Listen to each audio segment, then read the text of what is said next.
और चलिए अब खबरें विस्तार से देखते हैं। बड़ी खबर का रुख कर लेते हैं। सिंधिया ने कांग्रेस पर बड़ा हमला किया। सिंधिया ने कांग्रेस पर हमला किया और अब उसका जवाब आपको बता दें कि ज्योतिरादित्य सिंधिया ने कांग्रेस पर भ्रष्टाचार का आरोप लगाया और कहा कि अगर मैं पार्टी नहीं बदलता तो ये पूरा पैसा दिग्विजय और कमलनाथ की जेब में चला जाता। सिंधिया के इस बयान पर दिग्विजय सिंह ने जवाब दिया। सिंधिया कहते थे कि सड़क पर उतर जाऊंगा, ये दिग्विजय सिंह कह रखे हैं। कर्ज माफ नहीं तो सड़क पर उतरूंगा, सड़क की जगह प्लेन में बैठ गए। अब इस तरह की बातें दिग्विजय सिंह करते नजर आ रहे हैं। कल सिंधिया ने कहा था कि मैंने मध्य प्रदेश में कांग्रेस सरकार गिराकर कांग्रेस के पैसे की मशीन को काट दिया है। अगर सरकार नहीं गिराता तो लाडली बहन योजना का पैसा कमलनाथ और दिग्विजय की जेब में जाता। सिंधिया ने कहा कि कांग्रेस ने मध्य प्रदेश को बंटाढार कर दिया। 1250 रुपया खाते में मिल रहा है। अगर मैं सरकार नहीं बदलता तो कमलनाथ और दिग्विजय सिंह के पॉकेट में वो पैसा होगा। अगर सरकार न बदलता तो किसान को किसान सम्मान निधि 6000 रुपया मध्य प्रदेश सरकार से न मिलता। तो आज समय है मेरे भाई और बहनों, प्रधानमंत्री जी के हाथों को मजबूत करना होगा। अगर भारत को विकास और प्रगति के पथ पर हमें चलाना होगा मेरे भाई और बहनों। सरकार गिरा दी, क्यों गिरा दी, ये विषय दूसरा है। लेकिन वो कहते थे कर्जा अगर माफ नहीं हुआ तो मैं सड़कों पर उतरूंगा, अतिथि शिक्षकों की नियुक्ति नहीं हुई तो मैं सड़क पर उतरूंगा। लेकिन सड़क पे उतरने के बजाय वो तो हवाई जहाज में बैठ के पहुंच गए। तो बात यह है कि जिस पार्टी को ज्योतिरादित्य सिंधिया जी ने कहा था ये भारतीय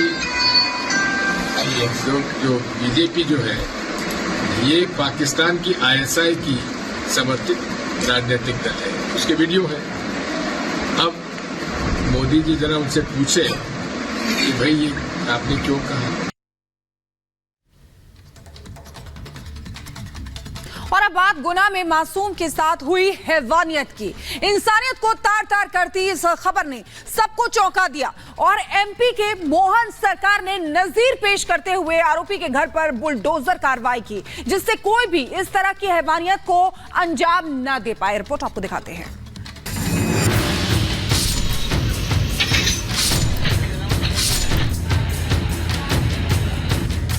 मध्य प्रदेश के गुना की इन तस्वीरों को जरा गौर से देखिए। पहली तस्वीर उस पीड़ित लड़की की है जिसके साथ आयान नाम के शख्स ने दरिंदगी की सारी हदें पार कर दी। अब दूसरी तस्वीर को देखिए। ये उस आरोपी का घर है जिसने पीड़ित लड़की के साथ दरिंदगी की। आरोपी के घर पर बुलडोजर चल रहा है। पुलिस और प्रशासन की टीम आरोपी के घर को जमींदोज कर रही है। मोहन सरकार इन दोनों तस्वीरों के जरिए मध्य प्रदेश के सभी हैवानों को संदेश देने की कोशिश कर रही है। अगर आपने इंसानियत को शर्मसार करने वाली किसी भी तरह की हरकत की, प्रदेश की बहू बेटियों पर जुल्म ढाए या उनके साथ गलत व्यवहार किया तो उसका अंजाम यही होगा।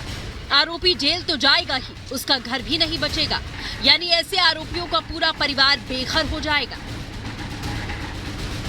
हैवानियत की शिकार हुई युवती की एक आंख की रोशनी चली गई है, दूसरी आंख से भी धुंधला दिखाई दे रहा है। उसे ऑपरेशन के लिए गुना जिला अस्पताल से ग्वालियर रेफर किया गया। नेत्र रोग विशेषज्ञ डॉक्टर अभिलाष सिंह राजपूत ने बताया कि एक आंख का लेंस टूट गया है। इसके पीछे वाले पर्दे में क्या स्थिति है, क्या क्या चोट है, अल्ट्रासाउंड कराने के बाद पता चलेगा। रोशनी लौटेगी या नहीं, ये तो पूरी जांच होने के बाद ही कहा जा सकता है। पीड़ित युवती के न्यायालय में बयान दर्ज करा दिए गए। पीड़ित युवती ने अपने बयान में कहा है कि उसके घर के पास रहने वाले अयान पठान ने 1 महीने तक बंधक बनाकर उसे यातनाएं दी। इस दौरान उसका शारीरिक शोषण किया गया और 18 अप्रैल की रात उसके जख्मों पर मिर्च पाउडर डालकर होठ में फेविक्विक भर दिया गया, जिससे मैं चिल्ला न सकूं। आरोपी हमारा मकान अपने नाम कराना चाहता है। युवती ने बताया कि आरोपी अयान ने 4-5 दिन पहले उसे मारपीट की, आंख पर झाड़ू से पीछे वाले हिस्से से हमला किया, जिससे काफी चोट लग गई। इसके बाद उसी आंख में दोबारा पत्थर से मारा। पीड़ित युवती का दर्द सुनकर किसी की भी रूह कांप जाएगी। यही वजह है कि गुना के गुनहगार के खिलाफ मोहन सरकार ऐसा एक्शन ले रही है। जो एक नजीर बन सके। बहरहाल देखने वाली बात ये होगी कि आगे ऐसी घटनाएं रोकने के लिए सरकार की तरफ से क्या कुछ कदम उठाए जाते हैं। Bureau report, Republic Bharat. चलिए आगे बढ़ते हैं और अब बात करते हैं उत्तर प्रदेश के मुख्यमंत्री योगी आदित्यनाथ की, जिन्होंने कांग्रेस पर एक बार फिर करारा प्रहार किया कि उन्होंने बताया कि कांग्रेस ने कैसे अराजकता फैलाने का काम किया। कि आपको जानकारी दें कि चुनावी रैली में लगातार मुख्यमंत्री योगी आदित्यनाथ कांग्रेस पर आरोप लगा रखे हैं। कांग्रेस ने अराजकता की तरफ देश को धकेला के हमला मुख्यमंत्री योगी आदित्यनाथ का नजर आया कि देश को समृद्धि की तरफ ले जाने की जगह करप्शन की तरफ धकेल दिया, जातिवाद, भाषावाद, आतंकवाद, नक्सलवाद की तरफ धकेल दिया। एक तरफ रामलला मंदिर में विराजमान हुए, दूसरी तरफ यूपी में माफिया का राम नाम सत्य हो गया। तो कोई भी कार्य अच्छा नहीं लगता, और जब भी कोई जिम्मेदारी दी जाती है कांग्रेस उसको किस तरीके से अव्यवस्था और अराजकता का शिकार बना देता है। यह देश आजाद हुआ 1947 में, देश की सत्ता कांग्रेस के हाथों में आई। कांग्रेस ने देश को समृद्धि की ओर ले जाने की बजाय अव्यवस्था, अराजकता, जातिवाद, भाषावाद, क्षेत्रवाद, आतंकवाद, नक्सलवाद इधर धकेल दिया। 2017 के पहले उत्तर प्रदेश में कोई जाना नहीं चाहता था, हर दूसरे तीसरे दिन दंगे होते थे, कर्फ्यू लगता था महीनों महीनों, अयोध्या का नाम सुनने से लोग डरते थे, काफी लोग पहले से ही काम जाते थे, बेटी और व्यापारी असुरक्षित थे। और आज भाजपा की केंद्र और राज्य सरकार होने का परिणाम क्या है? आज आप देख रहे होंगे पिछले 7 वर्ष में एक भी दंगा नहीं हुआ, कोई कर्फ्यू नहीं लगा, बेटी और व्यापारी पूरी तरह सुरक्षित है।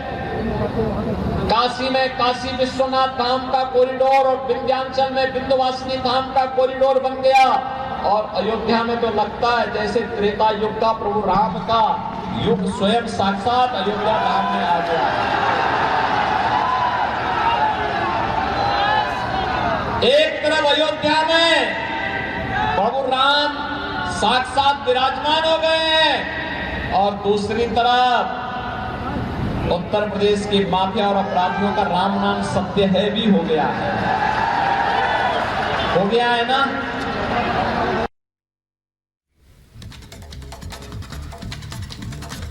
और इधर गाजियाबाद में अतुल गर्ग के लिए मनोज तिवारी ने प्रचार किया। आपको बता दें कि मनोज तिवारी ने गीत गाकर लोगों से वोट मांगे, वोटों की अपील की। ये बड़ी खबर गाजियाबाद में अतुल गर्ग के लिए मनोज तिवारी ने प्रचार किया। किस तरीके से गीत गाया, आइए कर बोला रंगना है भगवा चोला, भगवा चोला, हर सड़क बनेगी, पुल भी बनेगा, होगा बम बम भोला, भारतीय उमड़ के बोला रंगना है भगवा चोला, गाजियाबाद गाजियाबाद उमड़ के बोला रंगना, साहिबाबाद उमड़ के बोला, बहना ने उमड़ के बोला रंगना, दोनों हाथ उठा के बोला ओम नमः पार्वती पते हर हर महादेव, भारत हर्षा कर बोला रंगना है भगवा चोला, भगवा चोला, हर सड़क बनेगी, पुल भी बनेगा, होगा बम बम भोला। तो अयोध्या में प्रभु श्री राम के दर्शन के लिए कैसे भक्त उमड़ रखे हैं, इस बात की जानकारी आपको दे देते हैं। अब बात एनआरआई अलग अलग देशों के एनआरआई प्रभु श्री राम के दर्शन करने के लिए अयोध्या पहुंच रखे हैं। 28 देश के 88 एनआरआई जो हैं वो अयोध्या पहुंचे हुए हैं। प्रभु श्री राम के न सिर्फ दर्शन किए बल्कि सरयू तट पर पहुंचे, आरती पूजन में शामिल हुए, तो वहीं हनुमानगढ़ी में भी उन्होंने दर्शन किए।